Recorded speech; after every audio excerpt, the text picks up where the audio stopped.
माहित आहे का, काल परवापर्यंत दिवस संपता संपता माझा चेहरा असा लटकलेला असायचा, पण आज मात्र मस्त फ्रेश आहे. कारण नंतर सांगते. पण त्याआधी बघा, आज ब्रेकफास्टमध्ये होता मस्त शिड्या पोळ्यांचा चिवडा, कैरी वगैरे वगैरे.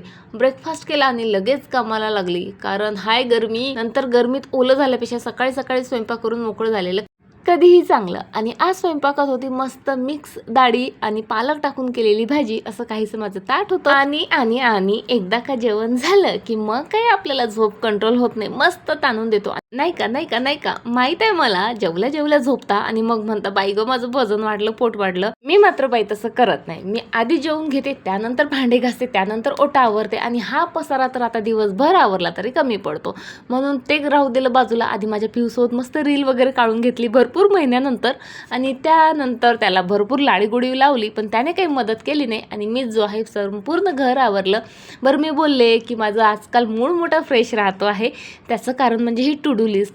आपल्या कामांची लिस्ट तयार असली, कोणकोणती कामं कधी करायची आहे ते सर्व तयार असलं की मग कसं आपण आपली जी प्रायोरिटीची कामं असतात, महत्त्वाची आहेत, ते आधी करतो. जी बिनकामाची आहेत किंवा नंतर केले तरी चालतील, ती बाजूला ठेवल्या जातात. त्यामुळे आपला मूड फ्रेश असतो आणि महत्त्वाची कामं झालेली असतात.